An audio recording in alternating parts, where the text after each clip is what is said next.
केंद्र सरकार के जिस आर्थिक पैकेज 2 की इंतजार पानीपत की इंडस्ट्री से जुड़े लोग भी कर रहे थे, उसका खुलासा हो चुका है, पर्दा उठ गया है।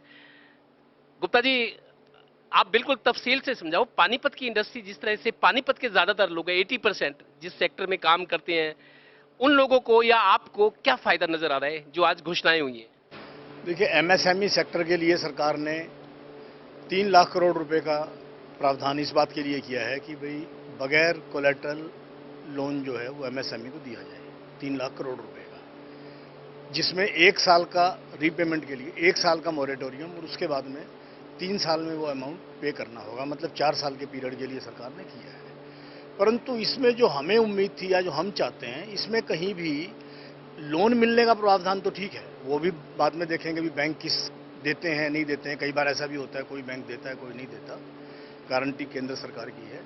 किंतु हम ये एक्सपेक्ट करते हैं कि इंडस्ट्री को उठाने के लिए सब्सिडाइज्ड रेट ऑफ इंटरेस्ट चाहिए। जैसे बैंक अगर हमारे से आज 8% ले रहे हैं तो उसमें 3%, 2%, 4%, वो सब्सिडाइज जब तक नहीं होगा तो कॉस्ट नहीं घटेगी हमारी। और बहुत से लोग ऐसे भी हैं जिनके पास ऑलरेडी लोन कम है, फिर भी वो व्यापार कर रहे हैं, परंतु आज उनके पास में पैसा नहीं है, लोन भी नहीं है, तो आज चलाने के लिए पैसा भी नहीं है, लिक्विडिटी भी नहीं है।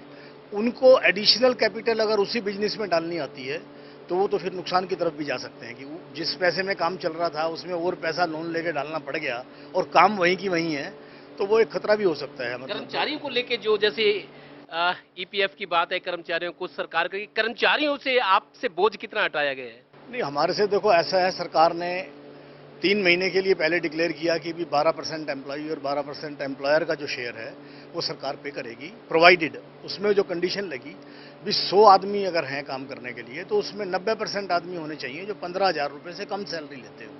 ये कंडीशन मैं समझता हूँ लगभग कहीं भी पूरी नहीं होगी। यदि ये 50% होती, भी 50% एम्प्लॉई 15,000 से कम होंगे और बाकी के 15,000 से ज़्यादा होंगे तो शायद सबको फायदा इसमें होता। उसके अलावा सरकार ने अब 3 महीने के बाद आने वाले 3 महीने के लिए प्रोविडेंट फंड की जो परसेंटेज है वो 12% से घटा के 10% आज की अनाउंसमेंट में की है। जबकि मैं या हमारी एसोसिएशन इस बात के लिए हमेशा कहती रही हैं, प्रोविडेंट फंड का अमाउंट जो है ये 6% होना चाहिए, 6 एम्प्लॉयर और 6 एम्प्लॉई।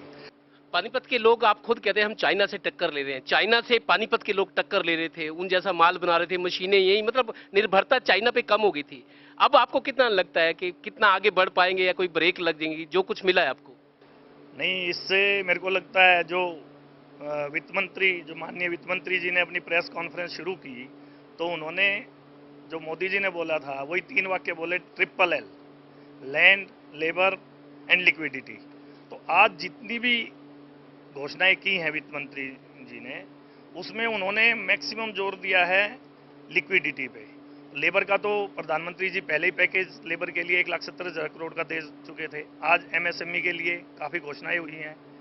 जो 3 लाख करोड़ का, जैसे गुप्ता जी ने बताया, 3 लाख करोड़ का तो उन्होंने कोलेटरल फ्री लोन के लिए बोला ही है, भी एमएसएमई को मिलेगा। उसके अलावा 50,000 करोड़ उन्होंने, आप अगर एक्सपेंशन करना चाहते हैं उसके लिए भी दिया है। तो जो सारा ध्यान है गवर्नमेंट का, जो मैं समझता हूँ उद्यमिता के ऊपर है। भी हमें सरकार हमें पुशअप करेगी, लेकिन मेहनत हमें करनी पड़ेगी। हमें सरकार के साथ कंधे से कंधा मिला के चलना पड़ेगा। और मैं इसमें कोई बुराई नहीं समझता, हम हमेशा ये सोचें भी सरकार ही सभी कुछ कर दे, लेकिन हमें भी पूरा जोर लगाना पड़ेगा। और मेरे को उम्मीद है जो गवर्नमेंट, जो भी हमारे प्रधानमंत्री प्रयास कर रहे हैं उसमें हम सब मिलकर सफल होंगे। और 90,000 करोड़ रुपया उन्होंने ऊर्जा सेक्टर में भी दिया है, तो मतलब लिक्विडिटी बढ़ाने की तरफ जोर है। जो ये उपाय आज किए गए, इसके रिजल्ट्स क्या लगता है आपको, कब तक मिलेंगे? रिजल्ट तो साथ ही साथ ही मिलने चाहिए, ज़्यादा महीने 2 महीने के अंदर रिजल्ट आना शुरू हो जाएंगे। इसके जैसे जैसे जो अनाउंस किया है उसको रिलीज करेंगे, उसके साथ ही आगे 2-3 महीने के अंदर रिजल्ट आना शुरू हो गए। सरकार ने सड़क बना दी, हाईवे बना दिया, दौड़ना अब आपको है।